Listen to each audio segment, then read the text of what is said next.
is Good Morning Indiana, working for you. It's Friday, July 17th, and right now on Good Morning Indiana. People need to think of not just themselves, but of everyone else around them. There's a lot of information surrounding COVID-19, making it easy to stumble across fake news. Working for you, we're highlighting resources to put factual information right in your hands. Thousands of Hoosiers continue to feel the impacts of the coronavirus. This morning, when first responders battled back from the virus. We're trying to help people with blind or visually impaired still be able to communicate, socialize, and really diminish those feelings of isolation. And the coronavirus has handed out all kinds of challenges. The Rebound Indiana is looking at how one organization is helping those with unique challenges navigate this pandemic. And are you still waiting on your tax refund? If so, you are not alone. We're breaking down the reason behind the delay so you don't waste your money. And here at 6 o'clock, it is finally Friday, and we want to welcome you into Good Morning Indiana. Thanks for starting your day with our team. I'm Lauren Casey. Rafael Sanchez joining me from his home down in Johnson County. Good morning. Lauren, good morning to you. And our Todd Clausen really has been serving up a weather casserole this week. We've had heat, humidity, cool temperatures, and now a dash of light fog. Todd, well, what else is on the menu this morning? We do have the fog this morning and temperatures that aren't all that bad, but by this afternoon, Rafael, we'll be throwing in the sunshine and highs eventually near at 90 degrees. But you mentioned that fog, and these visibilities have been dropping throughout the course of the morning hours. And in many northern locations, the visibility is down below 1 mile, which I always tell you is kind of the threshold when you start running into some issues on the roadway. So it's a quarter mile right now in Lafayette as well as Peru. But all those areas that you see in the darker gray, that's where the visibilities are down below 1 mile. Now, all these locations have readings that measure the visibility, so that's why you only see the numbers at the airport locations there. And when you look to the north, you can see just how thin this layer of fog is. So it'll burn off very quickly now that the sun is getting higher above the horizon, and then we'll be left with a sun-filled day for us. So it's going to turn into a nice day. Just be a little careful on the roadways this morning. Those clouds are clearing out. We'll have mostly sunny skies throughout the day, then turning partly cloudy this afternoon with a high temperature and a little bit of humidity. Lauren, that'll be topping off at 90 degrees. All right, Todd, thanks so much. Let's take a look right now at traffic. This is a look down in Johnson County at I-65 at Main Street there in Greenwood. Traffic is really picking up both northbound and southbound. No crashes, no delays at this early hour to slow down your commute. Rafael? Lauren, good morning to Anderson, Carmel, and Fortville. Today, thousands of first responders are on duty. They're on duty 24/7. They can't stay at home, so they face the daily risks of COVID-19. Arliza Donovan this morning takes us on the road to recovery for one first responder. Due to their interaction with the public, first responders are more vulnerable when it comes to COVID-19. And we spoke with one firefighter who's recently recovered from catching the virus. Back in March, Deputy Chief Mark Google woke up early one morning with a headache and a fever. He quickly went to get tested, which came back positive for COVID-19. In that first week, it was like the worst cold or flu that I've had ever. It was just, my bones ached. I had a fever. I would fall asleep with just chills and covered with blankets and wake up in a puddle of sweat. And that just went, and then I'd feel better. The next day I'd feel better, and then the day after that it got worse. So it just kind of came back worse every time. All the typical lost my sense of taste and smell and all that stuff that you hear, that's all true. His wife Jennifer also ended up getting the virus. Google started to get a dry cough after the first week and went to the hospital. They actually did a CT on my lungs, and it showed that I had pneumonia in all my lung fields. We were struggling to keep my SATs up, so they admitted me, and I spent about a week in the hospital with pneumonia. He's one of 2 Carmel firefighters who have been hospitalized for COVID. There have been 17 cases total within the department. 10 of those who came back positive for the virus showed no symptoms at all, which is why the fire chief says it's vital their crews are getting tested weekly. And I do believe that it has helped to slow the spread of this virus throughout our community. When we do have a positive case, we reach out, we retrace through contact tracing, and we alert other people in the fire service, other people at the fire stations, to let them know that there was a positive case. Google says it took about a month before he felt well enough to come back to work. As someone who has recovered from the virus, he says he wants people to take it seriously, especially when it comes to the efforts of wearing a mask. It's not about protecting yourself. It is about that, but it's a lot more about protecting all the other people that are around you. I'm Alyssa Donovan, RTV6. Alyssa, thank you. And this morning, 735 more Hoosiers have been diagnosed with the coronavirus. Since the pandemic began, more than 54,000 Hoosiers have been diagnosed so far. The Department of Health also reports 10 new deaths, and so far, more than 2,600 people in Indiana have died from COVID-19. And we know, Raphael, in the last 5 months, we've done countless stories on COVID-19 and the impact it's having on Hoosiers. And we know that a lot of people are doing their own research. So if you are doing your own research, where do you get the best information? Our Kelsey Anderson joins us live this morning with a tool that can help answer that very critical question. Kelsey, good morning to you. Hey, good morning, Raphael. So over the last 5 months, we have done a lot of stories. We've talked to doctors and nurses about the coronavirus, and we've talked to survivors and the families of loved ones who have died from the coronavirus about their experiences. But there's still people who have more questions and about the statistics surrounding this virus. So this is the Regent Street COVID-19 dashboard. Through his work with Regent Street Institute and Fairbanks School of Public Health at IUPUI, Dr. Brian Dixon and his colleagues realized they had access to all sorts of information the public was asking about. The COVID-19 dashboard has a breakdown for things like age, race, and sex. You can see how many tests have been given in the state, and of those, how many were positive. He says this information is updated every 24 hours. The reason we created it is because at the beginning of this pandemic, many people wanted to know information about, where the virus was happening in the state and how many people were hospitalized. According to the website, they are getting much of their data from the Indiana Network for Patient Care, the Indiana State Department of Health Labs, and the Michiana Health Information Network. Now, Dixon says that this information, it proves for itself that Hoosiers need to step up and start wearing masks so we can hopefully slow the spread of COVID-19. Reporting live, Kelsey Anderson, RTV6. Kelsey, thank you. This morning, dropping tax collections caused by the coronavirus pandemic have delivered a major hit to the state's budget reserves. The state officials say that the impact adds up to $850 million, or about a 37% drop from last year. Budget officials expect steep spending cuts in the coming years. The state has not laid off any employees, but a widespread hiring freeze is in effect right now. Officials have also asked most agencies to cut 15% in spending. This morning, state investigators say that there is evidence of multiple crimes in connection to that racial incident at Lake Monroe that occurred over the 4th of July weekend. As you know, there are several videos showing part of what happened. Vox Booker says a group of white men pinned him against a tree, shouted racial slurs, and he says threatened to lynch him on July the 4th. An attorney representing one of the men, Sean Purdy, says Booker instigated that confrontation and the men were merely trying just to restrain him.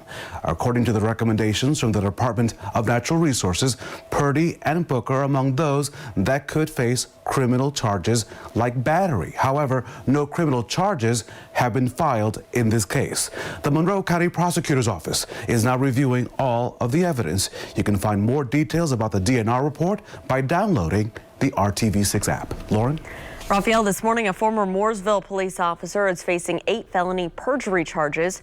Investigators say that Mark Bailey did not follow protocol when making arrests and completing reports. According to state troopers and a special prosecutor, there were discrepancies in the probable cause affidavits Bailey completed in the cases involving drugs and alcohol. Special prosecutor has to dismiss the charges in those cases. Bailey is expected to appear in court next week. So we want to tell you about a new program. It's called Resources in the Parks. It's another effort to help reduce crime here in Indianapolis. So let me take you to the park. Let me take you to this program.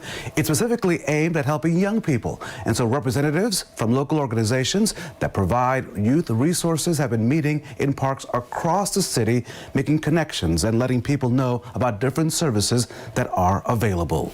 A lot of people don't even know of the resources that are available, so you don't even know you have this need, but we can say that we can provide it anyway, so it is nice. So we've got to find avenues to get them involved in more positive things and show them that there are other opportunities.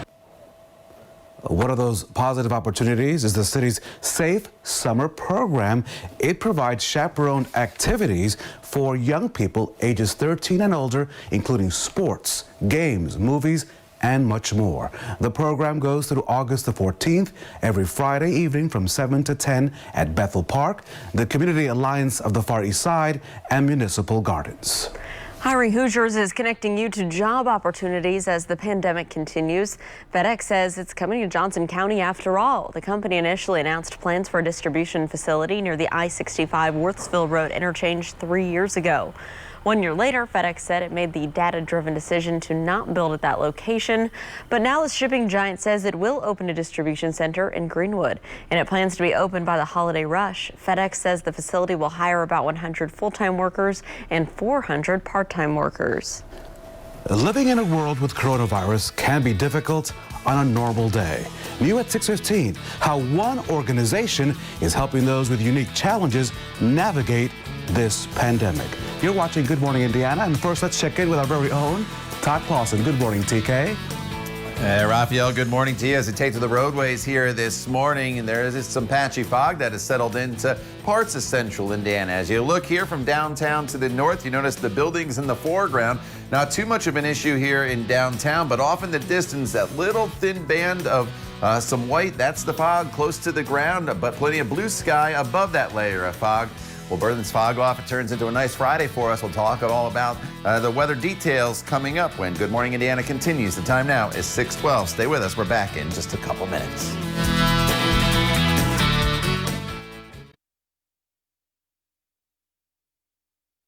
Welcome back. The Rebound Indiana is RTV6's commitment to guide you through the financial impact of the coronavirus. And Lauren, we all know that COVID-19 has changed reality for everyone across the Hoosier State, for everyone around the world. But here in our state, our Amanda Starantino shows us how one group is helping Hoosiers who are blind navigate through this pandemic. I gave up nursing and I still did things for patient care, such as direct care staff, taking care of people, but it wasn't the same. Elizabeth Hartman is a mother from Noblesville. The 47-year-old has a condition called dominant optic atrophy plus. It affects both her auditory and optic nerves. Over the course of the last decade, Elizabeth's hearing and vision have been declining, forcing her to step away from her career. Because I have a lot of medical knowledge, and I was very proud of myself for getting through school and having hearing loss. And I would really like to find a way to use those skills. But before she can use her skill set, Elizabeth needs to learn how to work with her condition.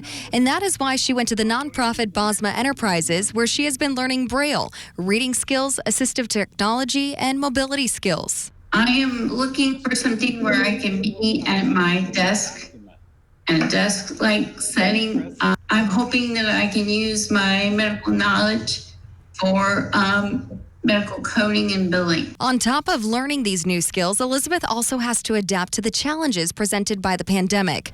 Masks and social distancing cause extra difficulties for those with hearing and eyesight disabilities. I rely on lip reading. Even though I'm visually impaired, I still rely on lip reading.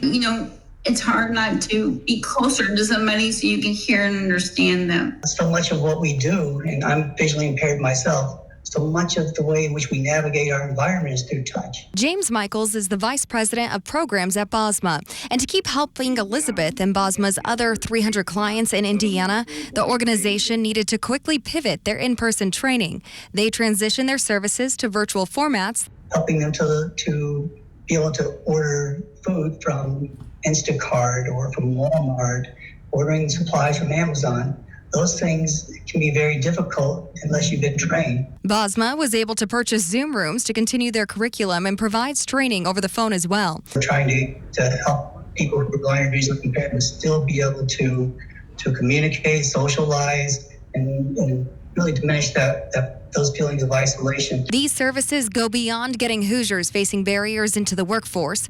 VOSMA is also providing the ability to connect in a time when many are staying apart. It's going to be very important for us to continue to serve clients as long as we have to during this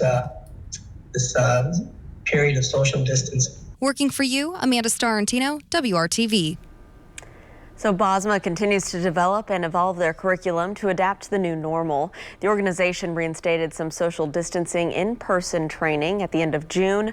You can learn how to connect with VOSMA and receive their services or donate to their mission. Just go to theindychannel.com/rebound. The time right now is 6:19. Let's check in with Todd and see what we can expect as we head out the door this Friday. Maybe some fog, Todd. Yeah, definitely some fog out there across parts of the area. Been talking about it all morning long, and it's kind of changed as we've gone throughout the morning as far as the visibility. It wasn't much of an issue in downtown Indianapolis earlier this morning, but take a look at this awesome shot from IMS looking back east towards downtown Indianapolis. You can see exactly how thin the fog layer is. You can see the top of the Salesforce Tower, which stands a little over 700 feet before you get to the spires on the top, and that's sticking out of the cloud deck. And then we have the sunshine that's starting to appear in the eastern sky and brighten the skies all across central Indiana. And this fog, because it's such a thin layer, is going to burn off very, very quickly here this morning, and that is the good news. But if you are taking to the roads, especially in some northern locations here where the visibility is down below a half a mile, that's where we're really running into some issues. Crawfordsville, Lafayette, Frankfort, over to Logansport, to Peru, to Portland. Not as bad as you head east, although reduced in Newcastle at just over a mile. Half-mile visibility in Bloomington, not much of an issue in Bedford and Seymour. So just give yourself some extra time. The reason why the fog has settled in is where the skies have cleared. That's where the visibilities are the lowest, and these clouds continue to move out. So it's kind of a race between the clearing skies now and the sun coming up. The sky's clear, the fog's going to want to settle in, but the sunshine again will burn it off pretty quickly. We're in the 60s right now this morning, 65 in Lafayette, 64 in Greenfield, 65 is the current temperature in Bloomington throughout the course of the day today. Temperatures get into that 87 to 90 degree range, so it's a hot day. There's some humidity around. You'll notice that. It's not super oppressive today. It comes up over the weekend, but it's enough to make it a little uncomfortable, especially this evening. High temperatures will be in the upper 80s and then falling into the mid 80s tonight. Looking ahead to tomorrow, 93 degrees for your Saturday, about a 20% chance of an isolated storm. Heat index values tomorrow are going to be right around 100 degrees. And then on Sunday, we'll take the actual temperature up another degree to 94, maybe 95 degrees. Still the chance of a spot storm, but look at that heat index value on Sunday, as high as 105 degrees. Going forward in this forecast, Monday, Tuesday, Wednesday, Thursday, a little better chance of some scattered storms over the course of this weekend. It's just a spot storm, but the focus on the forecast this weekend is definitely going to be the heat, humidity, and those heat index values. Try to limit your time outdoors if possible during the peak heating of the day. Lauren. All right, Todd, thank you so much. Let's take a look at traffic to our east as you're heading out the door this morning. Here's I-70, a view near Midhalfer Road. You can see traffic moving eastbound and westbound is traveling up to speed. Off in a distance there, more on the left side of your screen, you can see we still have ongoing road construction in this area, so just use caution and watch for workers. It looks like they are protected by a barrier wall, though, up there, so that is good news, but an active construction zone this morning. Raphael?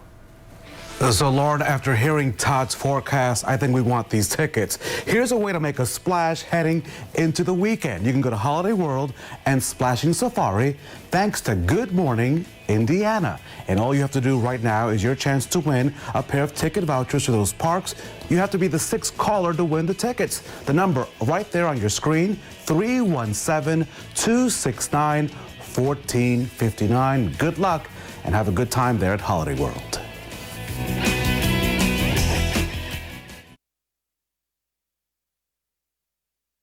Welcome back. The time right now is 6:25. It is Friday morning, and Raphael, it's time to talk about what is trending at 6.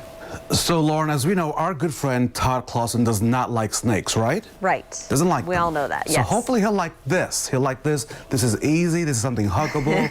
A kangaroo. A kangaroo in Florida finding himself on the wrong side of the law. See, police in Fort Lauderdale say the kangaroo was someone's pet that got loose. The kangaroo was loaded into the back of a patrol car and taken to a wildlife rescue center. So, Todd Clausen, I think you'll be okay with a nice fuzzy kangaroo. Yeah, pretty cute there. Well, a 12-year-old gymnast, Raphael, out in Texas, is going viral in her coach's instructional video. You can do this, right? When the coach put it on Instagram, Kaylee Edwards didn't expect it to take off like this. Edwards says she was just doing what's natural for her, and the video now has more than 1.5 million views. Kaylee says she has big plans, including college gymnastics. This is what you're doing in your living room right now. We just can't see it, right, Raphael? Every morning before I say good morning to you and Todd, I am doing my gymnastics. It is an amazing thing that you don't want to see, but that young lady is quite impressive. Hopefully she will join Team USA and bring home some gold medals someday. A big good morning to Cordell Lockhart. This morning he is jumping up and down, we hope. He's our hometown hero on this Friday. Cordell is a freight truck driver from Indianapolis. He's among the many essential workers in central Indiana and across the country. A big thank you to him and all those doing their professional best. Thank you so much. Now let's check in with Todd. And Todd, as I look outside of my living room window, great to see the sunrise. It was so cloudy yesterday. Yeah, you know, the clouds were in place until the evening hours. Then all of a sudden the sunshine made an appearance. And I know it wasn't the brightest day yesterday, but it was kind of nice to have those cooler temperatures and a reprieve from the heat, because that's building back in today. This morning, some patchy fog. Again, it's a pretty thin layer of fog, as you can see the top of some of the buildings in downtown Indianapolis. As we go throughout the morning, any fog that is out there will burn off. And by the time we get to 9, 10 o'clock, skies will be mostly sunny across the area. Once we get into that sunshine, temperatures will climb through the 70s into the 80s, and for many locations, especially from Indianapolis to the south today, we're looking at high temperatures in the 90s. Heat index values today probably getting up close to 95, but once we get to tomorrow and Sunday, heat index values in that 100 to 105 degree range as the humidity really surges. We'll talk more about that weekend forecast for you coming up in just a little bit. All right, Todd, thank you. Well, millions of taxpayers are receiving some frustrating news from the IRS this week. During a year where we know every dime counts, the agency says some tax refunds will be delayed another few months. Working for you, John Matarese explains why, so you don't waste your money. Bad news for more than 4 million taxpayers. They may now have to wait until this fall to receive their tax refund, according to the government. Christy Mack never waits to file her taxes because she depends on her refund. Well, we mailed it at the end of February, and we waited. But months later, Christy and so many others still don't have their refund this year. 18 weeks have gone by since we mailed in our return. Christy says she did what she and her husband do every year. In mid-February, long before the pandemic hit, they headed to the local post office and mailed their paper tax forms. It's now almost 6 months. And you tried calling and couldn't find out anything? No, it just says they weren't taking calls at the moment. The IRS's National Taxpayer Advocate now says as many as 4.7 million people will have very late refunds. That's because the agency furloughed thousands of workers and stopped processing paper returns for 2 months, creating a huge backlog. Christy needs that refund badly. It means a lot, especially because with everything going on, my husband's job, they've been really slow. We're passing Christy's info on to the IRS, though it may not make a difference if her return is in a stack of thousands. You kind of rely on that as part of, your income, and it's not there. It does make things a little sketchy. And with the IRS extending the tax deadline to July 15th this year, even more paper returns are about to be added to the stack. If you're still looking for your refund, all you can do is go to the IRS website, look up the Where's My Refund section, cross your fingers, and don't waste your money. I'm John Matarese. Good morning, Indiana. This is Good Morning Indiana, working for you. Now on Good Morning Indiana on this Friday morning, here is your 6:30 news feed. This morning, state investigators say there is evidence of multiple crimes in connection to that alleged racist incident at Lake Monroe. Vox Booker says a group of white men pinned him against a tree, shouted racial slurs, and he says threatened to lynch him on July 4th. An attorney representing one of the men, Sean Purdy, says that Booker instigated that confrontation and the men merely were trying to restrain him. Conservation officers say that Purdy and Booker are among those that could face criminal charges like battery. However, no criminal charges have been filed in this case. Raphael, a third federal execution is scheduled to happen today out in Terre Haute. 52-year-old Dustin Hunkin, an Iowa meth kingpin, will become the first defendant in Iowa to die from capital punishment since 1963. Iowa abolished the death penalty in 1965, but federal prosecutors sought the punishment against Hunkin because of the horrific nature of his crimes. FedEx says it is coming to Johnson County after all. The company initially announced plans for a distribution facility near the I-65 Worthsville Road interchange 3 years ago. 1 year later, FedEx said it made a data-driven decision not to build at that location. But now, the shipping giant says it will open a distribution center in Greenwood by the end of the year. Today's an important deadline for IPS parents who feel uncomfortable sending their kids back to the classroom. Families wanting to use the remote learning option need to fill out an application today. Go to the IPS website for more information. At school, students and teachers will have to wear masks, so keep that in mind, and students will get a free mask from the school and also get mask breaks during the school day. Welcome to Good Morning Indiana. On this Friday, we are saying goodbye to gray skies. We're saying hello to sunshine. And when I say sunshine, I mean you, Lauren, and Todd. Oh, all right. Well, Raphael, we do have a little bit of fog out there with the sunshine today. And so Todd is going to show us that right now. Hey, Todd. Yeah, you know, we'll have plenty of sunshine in the forecast for the day today, and that is the good news, and that's going to carry into the weekend as well. Just a little bit of patchy fog out there this morning. It'll be an issue for maybe another hour or two, and then as the sun continues to get higher above the horizon, we'll burn this fog off very, very quickly. In fact, when you look, it's just a very thin layer of fog right here across the area, so that won't last very long. Once the sun starts to work its magic, and just a little bit. Official sunrise actually right now at 6:32 this morning. Fog's a little thicker to the north where visibilities are a half mile or less, just over a mile in Indianapolis. And just keep in mind, these visibilities will fluctuate as you take to the roadways this morning, so just use a little extra caution.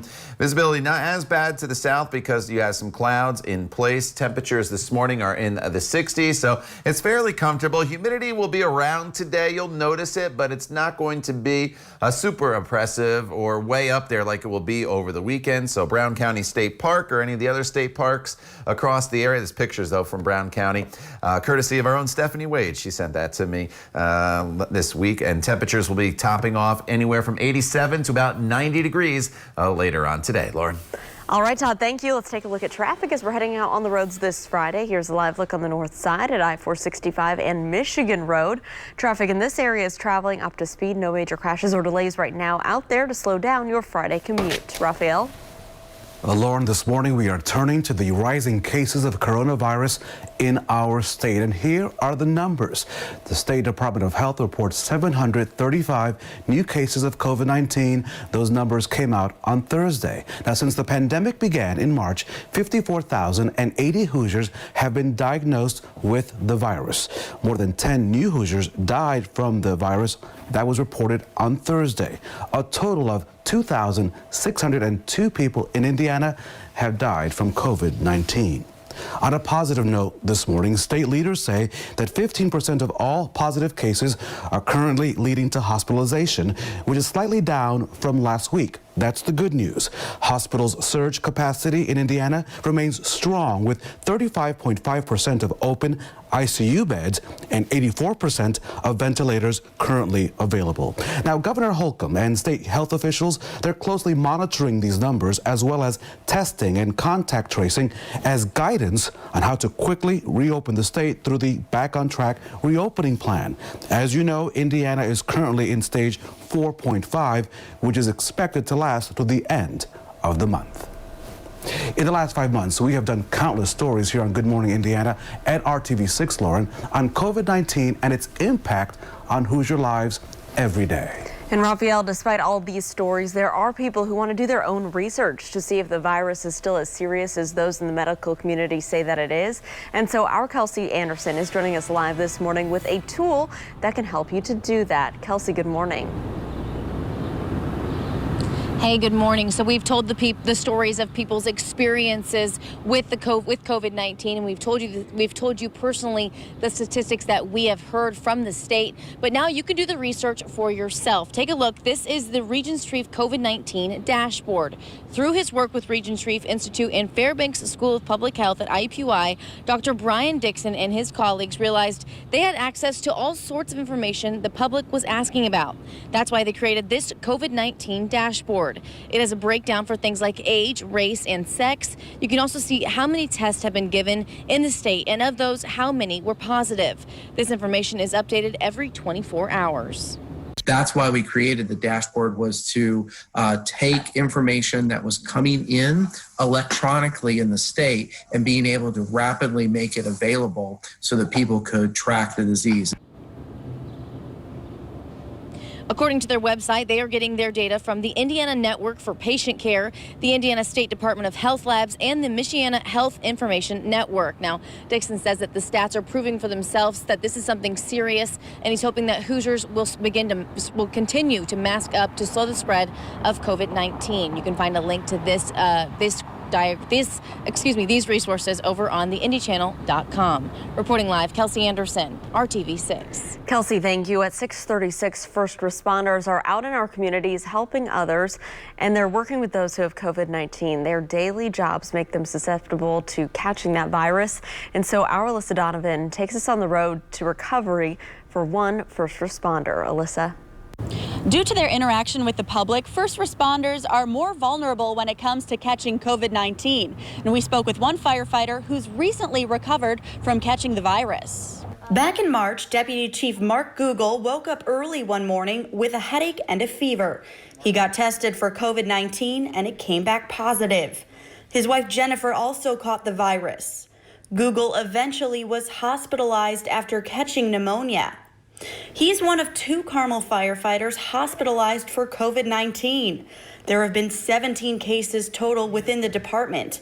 10 of those who came back positive for the virus showed no symptoms at all, which is why fire crews say it's important they are getting tested weekly. However, Google says his symptoms were very prominent. In that first week, it was like the worst cold or flu that I've had ever. It was just, my bones ached. I had a fever. I would fall asleep with just chills and covered with blankets and wake up in a puddle of sweat. And that just went, and then I'd feel better. The next day I'd feel better. And then the day after that, it got worse. So it just kind of came back worse every time. All the typical lost my sense of taste and smell and all that stuff that you hear, that's all true. He's since recovered and is back at work. But as someone who experienced the virus firsthand, he wants everyone to take it seriously, especially when it comes to the efforts of wearing a mask. I'm Alyssa Donovan, RTV6. We can see that there's an alarming need to talk about best practices for all concerned around this gun violence. Turning pain into passion. Coming up, a father making it his mission to help others impacted by gun violence after his own son was shot and killed. You're watching RTV6, Indianapolis.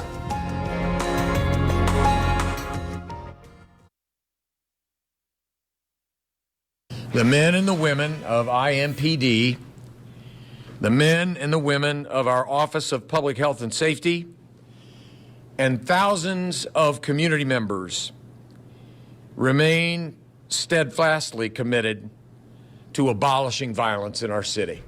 Indianapolis Mayor Joe Hogsett and Police Chief Randall Taylor say that they've heard your concerns about public safety and now they're ready to take action. On Thursday, officials gave a snapshot of the state of crime in the Circle City, and it's not a pretty picture. They say murder numbers and non-fatal shootings have increased at a rapid pace. Officials say they're committed to maintaining the focus on so-called crime hotspots around Indianapolis. Mayor Hogsett laid out what he calls a multi-departmental approach that includes IMPD, DPW, the Office of Public Health and Safety, and the Department of Metropolitan Development. Here's what it's going to look like.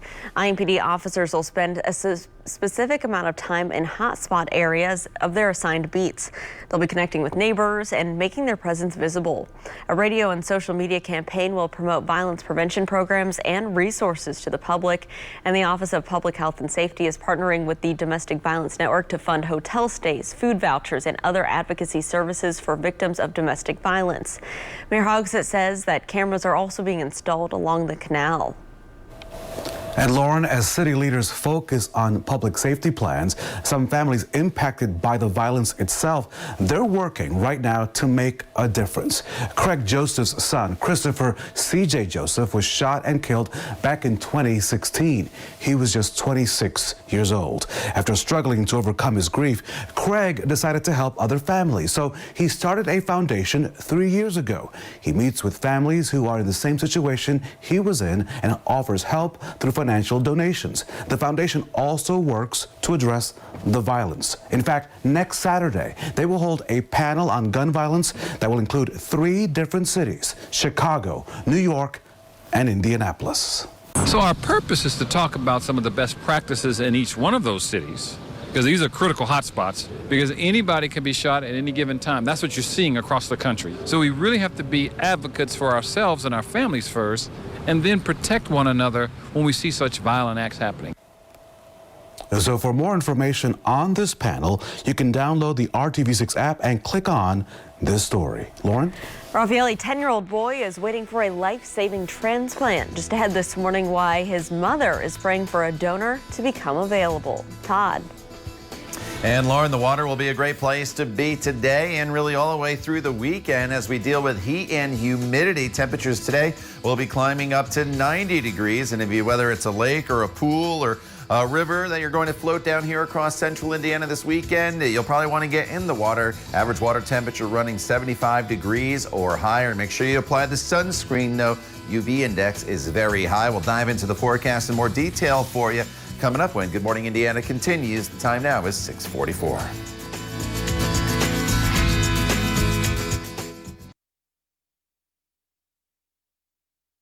Welcome back. Raphael, a woman reached out to us here at RTV6 asking us to bring attention to a problem that could mean life or death for her son. So working for you, our Stephanie Wade spoke to one mother raising awareness about an urgent need in the African-American community. A 10-year-old boy's mother is worried inside this hospital that they won't be able to find a life-saving donor in time for her son. Juanita Perkins' son, Brian, has leukemia. He was first diagnosed last November, but then it came back. He's now in need of a bone marrow transplant because he relapsed so early. I never thought this would happen to me. I never thought it would hit home because it's not hereditary. So it's just something that just happens, and I want you to go out and donate and think of your child. According to Dr. Jody Skiles, Brian has a 23% chance of finding the exact donor he needs because fewer of the African-American community are registered stem cell donors. Whereas for organ donation, it simply requires a blood type match. Stem cell requires specific DNA. There's a huge gap there in terms of African-American healthy people signing up to be donors, which means that African-American patients are less likely to find a suitable donor. Brian and his mother haven't left the hospital since June 17th. He's receiving chemotherapy in the meantime to get into remission so he can be eligible when that transplant does come. Stephanie Wade, RTV6. And we are wishing the best for them. And again, all you have to do to become a stem cell donor is first get your DNA tested. It's through a cotton swab inside your cheek, so a really easy process. We have a link to do that on the RTV6 app where you can register, plus a link to the family's Facebook page, Keep BJ Strong, to follow Brian's journey. It is time to take a look at our Friday forecast. Todd Clausen is home right now with a look at what we can expect as we head out the door this morning. Hey, Todd. As you walk out the door right now, many of you are walking out to some pretty good fog across the area. The good news is it's not going to be a big problem for us here throughout the entire day. In fact, it should burn off pretty quickly. It's a very thin layer of fog, but you can see exactly where it is. I keep showing you different camera views this morning, and I'd like to show up and point out some little features here, and you can see this little thin band of cloud cover right there. That is the fog. It's probably only a couple 100 maybe feet thick, and that's why you have all the blue sky above it, and that's why it's going to burn off very, very quickly. But some visibility still really low here in northern locations, down to 0 visibility in Crawfordsville as well as Frankfort, 0.2 of a mile, the airport there in Lafayette. So obviously that impacts some of our interstates. Even Interstate 69 visibility reduced to below 1 mile in many locales. So just give yourself some extra time on the roadways. One area where it's not as big of an issue here is in southern locations, and that's due to a little more in the way of cloud cover that still remains down to the south. But with the sun now officially over the horizon, I think the fog's probably only an issue for maybe another hour or so, and then we should be just fine. Going forward in the forecast, our issue is going to be the heat and humidity. Today, the high temperature is right around 90 degrees. By the time we get to Sunday, it's about 95. And that's why heat index values are going to be anywhere from 100 to 105 degrees for us, with those higher numbers again being as we work our way into the day on Sunday. Here's the satellite radar picture. I mentioned that cloud cover in southern locations to the north where it's been clearer longer. That's why your visibilities are a lot lower. The good thing is we don't have to worry about storms in the forecast for the most part today. A few storms could sneak into far southern Indiana, just the pop-up variety later on this afternoon, but I don't really think it impacts central Indiana for the day today. 60s right now, temperature-wise across the area. Going forward in this forecast, highs today will make a steady climb into the mid to upper 80s for almost everybody. Some of you make it into the 90s. If you don't get to 90 today, you definitely do it over the weekend. Saturday, 93, Sunday up to 94. Just the chance of a spot storm or two in the forecast each afternoon. Don't worry about the storms, though. If you do have outdoor plans, your bigger concern will be the heat. And these heat index values, that once again, could be as high as 105. Drink plenty of water. Make sure you stay hydrated. Better storm chances enter the forecast Tuesday through Thursday of next week. Those storm chances will be mainly in the afternoon hours, and we're not looking at any all-day rain, so I know the thunderstorm icons look a little threatening. It's definitely not a washout, but for the next couple days, drink plenty of water. Lauren? All right, Todd, thank you. And you mentioned the fog and the visibility this morning. So here is a look at some fog. You can see it there on your screen. This is I-65 and Edgewood Avenue, just south of the interchange with I-465. So just use caution as you're heading out on the roads this morning. We'll continue to keep you updated on any crashes or delays we're monitoring when we come back here on Good Morning Indiana. Stay with us.